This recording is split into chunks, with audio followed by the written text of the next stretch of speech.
यही महाशिवरात्रि आपणकर दृष्टिकोण को बदलाई दब बा जीवन बंचिवा शैली को बदलाई दब यदि आप ठीक रे बुझिछन। कुआ जाए एही दिन महादेव निजे धरापृष्ठ को आसंती आपण शक्ति सहित मिसिबा पई।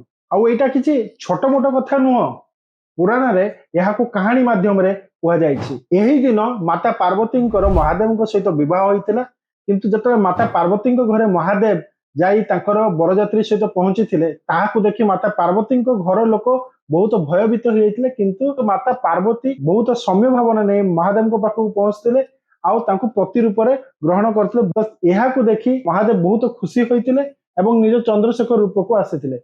चंद्रशेखर रूप जहाँकि बहुत सुंदर थिला और सौम्य आर परिकाष्ठा के करि ही पारिबेनी। एही दिन को आमे महाशिवरात्रि रूप रे आज मध्य पाळु, किंतु आ पछरे किछि रहस्य अछि।